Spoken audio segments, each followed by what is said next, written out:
On raconte que c'est Jules César qui rapporta en Europe la première girafe après sa victoire à la bataille de Thapsus en Tunisie et qu'il la fit dévorer par des lions devant un public enchanté.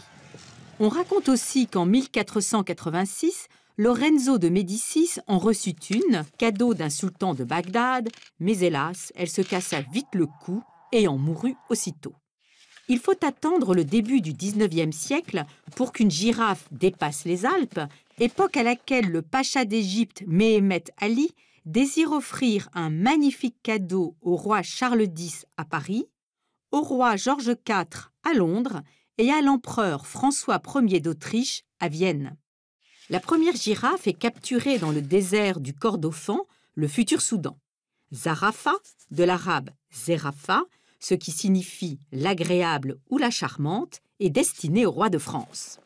Elle remonte le Nil sur une felouque jusqu'à Alexandrie, puis traverse la Méditerranée à bord d'un brigantin à 2 mâts, dont un carré du pont a été scié pour que son cou puisse émerger de la cale. 3 vaches l'accompagnent et lui procurent un lait nourricier. Elle arrive à Marseille le 23 octobre 1826, où elle est mise en quarantaine au lazaret.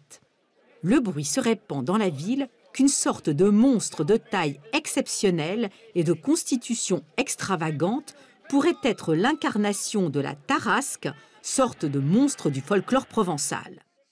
Le préfet des Bouches-du-Rhône prend la décision de faire installer la girafe dans une étable édifiée dans la cour de son hôtel particulier et donne moult dîners à la girafe qui permettent à des invités triés sur le volet d'admirer de près cet extraordinaire cadeau royal. En mai 1827, le printemps venu, Zarafa quitte Marseille. Elle remonte à sabot la vallée du Rhône, traverse la Bourgogne avant d'atteindre la capitale, soit 880 km. Étienne Geoffroy Saint-Hilaire, le célèbre naturaliste ayant participé à la campagne d'Égypte de Napoléon, veille sur l'animal et rédige un journal qui rend compte des divers épisodes du périple et notamment de la liesse de la population amassée sur son passage. Zarafa est habillée d'un manteau de pluie, costume 2 pièces en toile gommée, boutonné sur le devant, avec capuche pour la tête, frappé d'un côté des armes du pacha d'Égypte et de l'autre de celles du roi de France. Ses palefreniers, Hassan et Attire, la maintiennent à la longe. Après 42 jours de marche, elle arrive enfin aux abords de Paris. La présentation au roi Charles X et aux enfants de la duchesse de Berry se déroule le 9 juillet 1827 devant l'orangerie du château de Saint-Cloud. La cour se pâme devant l'élégante silhouette et l'affabilité de Zarafa, qui va jusqu'à manger dans la main du roi des feuilles de rose dont elle est très friande. Dès lors, une véritable giraphomania s'empare du pays. Tissus, papier peint, médailles, statuettes en bronze, encriers, vaisselle, moule à gâteau, bonbonnières, tabatières, pain d'épices à l'effigie de la girafe passionnent les contemporains. Sans parler de la dernière mode, chapeau tout en hauteur et coiffure à la girafe.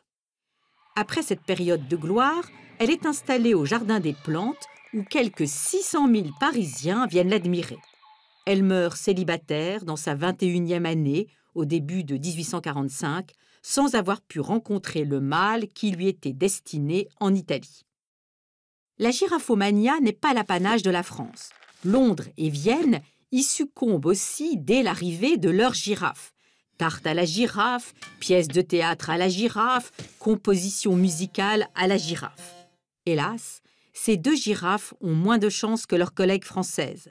La girafe viennoise meurt rapidement à la ménagerie de Schönbrunn, près de Vienne, et celle de Londres, nourrie exclusivement au lait sur ordre du roi Georges IV en personne, ne survit que 2 ans à ce régime trop lacté. Quant à nos amis allemands, ils devront attendre le milieu du XIXe siècle pour admirer une girafe, quand les premières ménageries vont commencer à arpenter villes et villages.